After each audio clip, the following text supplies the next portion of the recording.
guys, welcome back to my channel. Welcome if you are new. My name is Heather. I'm a homeschooling mom of 3 kids and we are in our 11th year homeschooling. I'm also the owner and author behind townsendhouse.com, where I help you implement systems and strategies in order to overcome the chaos and cultivate simplicity in your home and homeschool. Today I am joining an open collaboration with Abbie from Rooted in Rest and Jessica from the Waldock Way, all about self-care. I will have all of the links for the playlist and everything else that is involved with that in the description box below. So let's get started. Where I actually want to start is my definition of self-care. To me, self-care is the things that you do in order to recharge your energy. So as an introvert, I need a lot of quiet and solitude in order to recharge.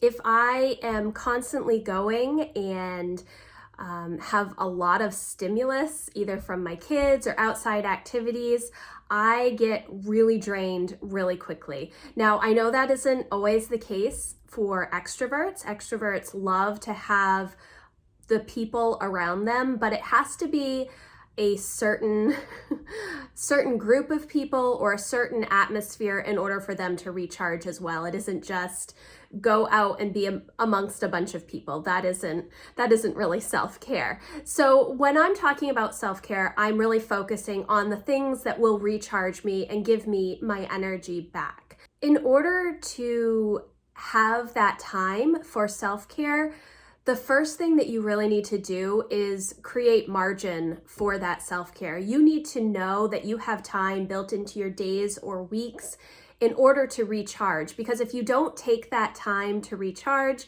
you're going to be drained. It's going to be a struggle, but you really have to make it a priority. It's so easy as homeschoolers to let that part of ourselves go, and that's not really very good for anybody. It's not good for you, it's not good for your family, because when you're drained, you're not able to give your best self. You're not able to invest in your kids' education the way that you want to. So really creating that margin so that you have time for self-care is the first step. There are a lot of ways that you can do that, but I know that when people are struggling with self-care, it's usually because they are saying yes to too many things and not really able or willing to say no to some of those things. And that's kind of where I fall on the self-care line. Years ago, I definitely struggled with creating margin. I said yes to everything. I tried to be involved in all of the activities. I didn't want to let anybody down by saying no. And so instead of really being passionate about the things that I was saying yes to, I was just trying to get to the next thing, trying to do as best as I could, but at the end of each day, totally drained and not able to have a fulfilling relationship with my family because I had said yes to too many outside things. Now, part of that is because I'm an introvert and a highly sensitive person. I know that I don't have as much energy to be out with lots of people every single day. It's not how my body works. And so I needed to learn how to make adjustments and make sure that I was saying yes to the right things. Does that mean that there won't be busy seasons? Absolutely not. There's always going to be some sort of a busy season in your life. It's very difficult to get away from that. But knowing that there is an end to that busy season is very important. So the first thing that I do in order to figure out time for self-care is to make a yes and no list. This is something that I do every year as part of my Power Sheets goal planning prep. If you haven't heard of the Power Sheets, it's a goal planner that I have used for 7 years now. It helps me solidify my goals and figure out what is most important. I really like it. So I will make a yes and no list every year. So I am giving myself permission ahead of time in order to not have decision fatigue and not stress when I do know that I'm going to say no to something. I've already given myself permission to say no to that thing in order to say yes to something that is more important to me. So having that list ahead of time, it gives you permission. It's something that you commit to beforehand So you're not faced with decision fatigue because you've already made that commitment. One of the things that my family says no to is sports on Sundays. The reason being that most sports on Sundays are in the morning, and that is when we are at church. And so we have made a commitment in my family to not do sports on Sundays. And that is a big challenge because most sports for youth seem to be on Sunday mornings.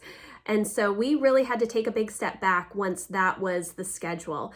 And it is unfortunate, but it was something that was really important to my husband and I to make that time. Now, is that part of self-care? Partly so that we can be centered as a family. That yes and no list really helps you see what is most important. And when you free up some time by allowing yourself to say no to some of the things that maybe aren't as important in your life, you then free up time for self-care. And that is what I mean when I say creating margin for self-care. Now, if you are saying yes to everything, obviously you're going to have very little time. And in fact, this past fall, we have said yes to a couple of things that were incredibly time intensive, and that meant that I did not really have a lot of extra time for self-care, and I feel it. I feel the busyness that we have had over the past several months, and it has been a struggle. It's been a struggle for me, and then it kind of dominoes, and it ends up being a struggle for my kids and my family overall because I'm not able to do all of the things. I'm not able to complete some of the normal day-to-day stuff because we're constantly on the go. And I'm not able to lean into some of my kids' passions because we just don't have the free time. And then by the end of the day, I'm exhausted. And so I end up just sort of, closing in on myself and and needing to go sit in a quiet room, which isn't great because then I'm not really seeing my husband as much by the end of the day. Some of the self-care activities that bring me more energy are my hobbies, and those are reading, knitting, sewing, journaling, planning. Those types of things are all ways that I practice self-care. Now, does that mean that I don't like to go and get a manicure or a massage or something like that? No, I would love to get some of those things, but those don't necessarily energize me. Those are more treats for myself, but it's not for me and my family and my stage of life. It's not realistic to rely on those types of outside things that I have to pay for in order to gain energy. And so instead, I practice reading, I practice a lot of journaling and brain dumps that helps me to get all of the things out of my head. Especially when I'm busy, I'm thinking about all the things that I need to do. So if I just brain dump it, I'm able to sort of let that stuff go because I know that I've written it down and I can move on to something else. So those are some of the types of things that I do for self-care. It's very, very basic, but the most important thing that I do is I put myself on my schedule. I make sure that I have time during the day, each day, to concentrate on me. And that is something that is hard, especially as a homeschooler, because usually when we are with our kids all of the time, but setting up my life to make sure that my kids know this is mom's time. She needs this in order to be a better mom, a better person. And that's kind of how I've built since my kids were very young. Now, around 2013, I've mentioned this before in several videos and definitely on my blog, that I hit a wall. I just hit a wall and I needed to take a huge step back from a lot of things. And once I did that, I started to lighten up. I just felt weight come off of my shoulders because I realized that I had been putting too much on my plate and I was never filling myself up again.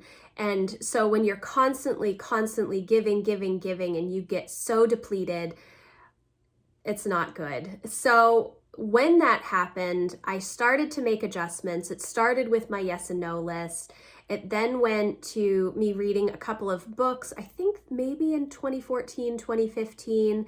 The first one is Own Your Life by Sally Clarkson, and then The Best Yes by Lisa Turkhurst. Both of those books were instrumental in helping me figure out what was most important and then taking a step back from the things that I didn't find important.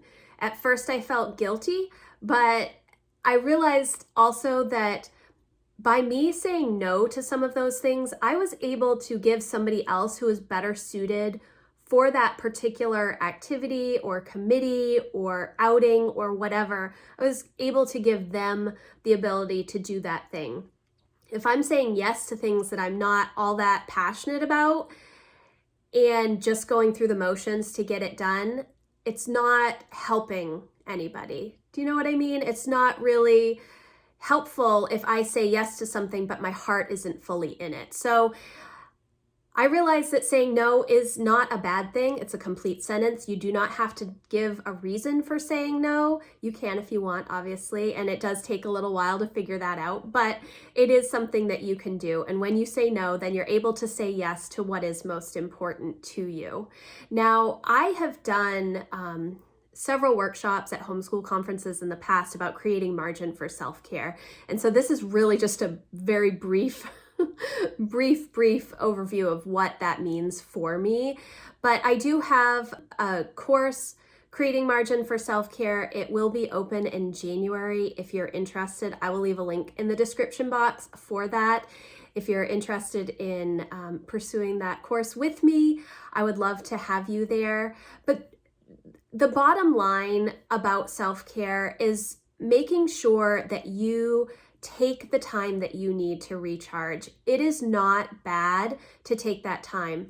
It isn't selfish to fill yourself up. It's like when you're on an airplane and they tell you to make sure that you put your own oxygen mask on first before you help somebody else, because if you don't put that oxygen mask on, you will not be able to help as many people. So that is how I view self-care. I want to make sure that I'm filling myself up so that I'm able to give my best to my family first and foremost, and then to my community.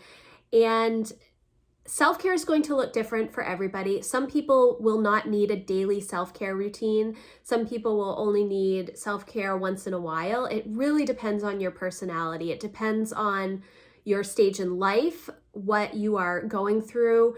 It's very individual, very specific to you as a person. Because I'm an introvert, I know that I need the time daily, like I said earlier. So I tend to make sure that I have time first thing in the morning to have hot coffee, to journal, to read, and then I'm able to go into my day awake and alive, get our homeschool time done, have time with my kids, and then usually in the afternoon we all have a quiet time. And that's something that I've done ever since Emma was little. So, you know, we're going on 14 years now. So it's something that we have practiced constantly. And so my kids expect it. If your kids don't expect that and you feel like you need a quiet time, it's okay to start that now. Even though my kids are older, they still have a quiet time. They need separation from each other throughout the day as well. It's not just me. I do have some resources that I will leave linked in the description box. One is a time inventory. I know that doesn't sound fun at all. This is one of the best tools that I have found in order for you to create margin for anything in your life. It doesn't just mean self-care. It could mean making sure that your time blocking for homeschool is good, or making sure that you have allotted time for specific things throughout your week. A weekly time inventory is very helpful. It's one of the things that we walk through in the Creating Margin for Self-Care workshop.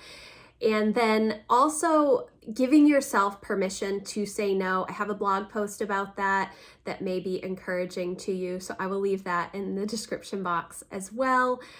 I hope that this was informative. I know it's a little bit different probably than other videos because my main focus when I'm talking about self-care is that getting back your energy and how you can take the time to do that. A lot of people will say you need to make time, but you can't make time. You can only put yourself down on a calendar and keep an appointment with yourself. You have to take that time. So creating margin for self-care is my main focus. And then once you create that margin, you can fill that time with whatever you need in order to feel more energized. It could be anything. It really could be any type of hobby. It could be going to a coffee shop. It could be reading like what I do. It could be anything. You could fill that time with anything that you want. But creating the margin first is the first step. So thank you guys so much for watching. I hope you enjoyed this video, and I will see you in the next one. Bye guys.